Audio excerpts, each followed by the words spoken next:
Kisah akan berfokus pada seorang pria paruh-baya bernama Dani Dolinsky yang sedang memeriksakan pergelangan tangan kanannya yang cedera saat sedang bekerja, di mana Dani memutuskan untuk melepaskan pelindung lengannya dengan alasan sudah merasa baikan, tapi dokter tetap memperingatkan Dani untuk jangan beraktivitas yang berat dulu karena ditakutkan akan semakin memperburuk kondisi pergelangannya. With the arthritis you had, you can expect an occasional flare-up. Can I go back to work? Well, we don't want to be putting pressure on your finger. Any other questions? Dani sendiri adalah seorang penjual roti di sebuah toko roti kecil di pusat kota, di mana seorang pemuda bernama Ivan pun tiba-tiba muncul dan meminta pertolongannya. Entah siapa sebenarnya sosok si Dani ini, Ivan sampai mengatakan bahwa tidak ada satupun yang tidak tahu nama Dani Dolinsky di lingkungan profesi mereka, sehingga daripada penyamarannya terbongkar, Dani pun langsung mengajak Ivan ke dapur belakang. We can't just close in the middle of the day. Well, ternyata Ivan baru saja selesai melakukan suatu pekerjaan dan tak sengaja terluka di bagian perut.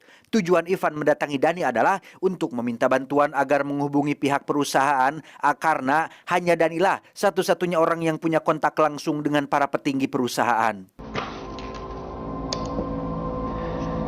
yeah, it's Dolinsky. Yeah. Yeah. Selesai menelepon petinggi perusahaan, Dani pun menyuruh Ivan untuk menanggalkan pakaiannya dengan alasan dokter sebentar lagi akan datang dan mengobati luka di perutnya. Namun ketika Ivan disuruh memandangi sebuah gambar pantai, tiba-tiba Company takes you on a vacation. Really?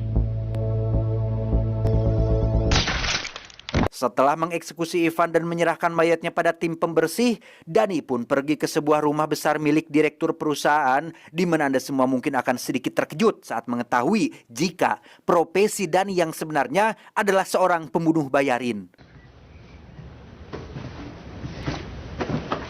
I don't mind waiting. Ya, perusahaan yang dimaksud ternyata adalah perusahaan yang bergerak di bidang bunuh-membunuh yang menawarkan jasa pembunuh bayaran bagi para pelanggan kelas atas, di mana Dani sendiri sudah 30 tahun bekerja sebagai pembunuh bayaran sampai akhirnya diistirahatkan sekitar 1 tahun lalu gara-gara tangannya yang mengalami cedera. Gotta give him a chance, right? No. Put me back in the field and we can avoid these problems. Dia bernama Opal, salah satu petinggi perusahaan cabang Cicalengka sekaligus atasan Dani selama 30 tahun ini. Dani bersikeras ingin kembali pada pekerjaannya karena bosan harus pura-pura menjadi penjual roti terus. Namun, menyadari kondisi cedera tangan yang belum pulih atau sembuh total, Opal pun menolak permintaan tersebut. Come on, Dolinsky. You must have known this day was coming. After 30 years? Your record's impeccable. Karena Dani bersikeras ingin kerja lagi, Opal pun akhirnya mengiyakan permintaannya. Tapi kali ini pekerjaannya agak sedikit berbeda, di mana Dani harus menjadi seorang pelatih, pembimbing, instruktur untuk mendampingi seorang pembunuh bayaran muda yang baru terjun dalam dunia kriminal. Back in the field. I've got something I think you might like. Yeah, we'll see about that. In a different capacity. Dia bernama Wilborg, kita panggil saja Will, seorang pembunuh bayaran pemulai mendapat tugas untuk mengeksekusi seorang target yang setelah berkenalan satu sama lain, Dani dan Will pun langsung bergerak untuk melakukan persiapan. I'm leading the charge.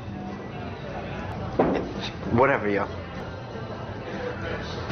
Karena perbedaan usia yang jauh dan Will termasuk dalam golongan kaum milenial, Dani pun cukup heran dengan Will yang mengecat kuku jarinya. Dani menganggap hal itu sama sekali tidak mencerminkan sosok kejam seorang pembunuh bayaran. Did you paint your fingernails? Never mind.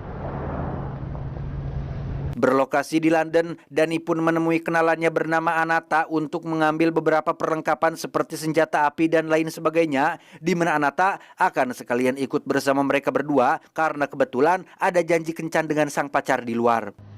I've always wanted to visit there. Belfast. It's got a great music scene.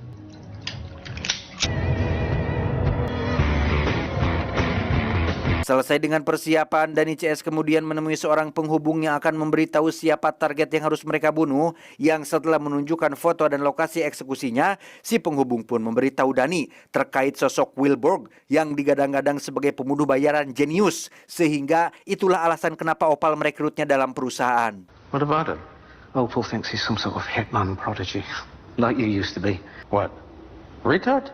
Tiba di lokasi eksekusi yaitu sebuah lapangan golf, Dani meminta Will untuk tunggu di mobil saja dan biarkan ia melakukan pekerjaannya sendirian. Itu Dani lakukan sebagai bentuk keiriannya terhadap Will yang pada intinya Dani tidak terima bahwa ada pembunuh lain yang dianggap lebih baik darinya.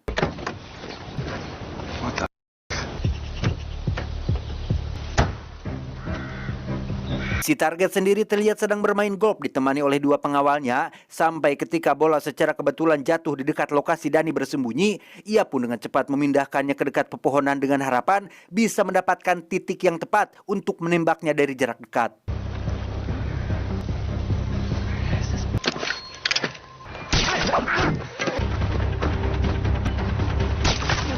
Dan ya, gara-gara lengannya yang masih cedera, Will pun harus kehilangan si target yang kabur ke dalam hutan dan... Si target naik ke atas pohon yang membuat Dani kesulitan untuk membidiknya, di mana Dani terpaksa harus bersembunyi saat dua pengawal datang mengejar yang ketika Dani sedang dalam kondisi terdesak, tiba-tiba... Go get him! He can't even aim!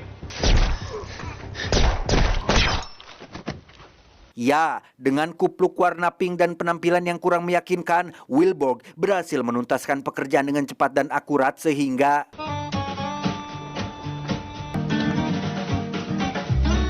Tak langsung pulang ke rumah, Dani dan Will pun mendapat tugas baru untuk menemui salah satu petinggi perusahaan cabang London bernama Anton dan asistennya bernama Simone. Sebagai pembunuh yang bisa dikatakan sebagai legenda karena sudah 30 tahun bergelut dalam dunia seperti ini, Dani menjadi orang yang diminta untuk melakukan pekerjaan yang tidak bisa dilakukan oleh orang lain, yaitu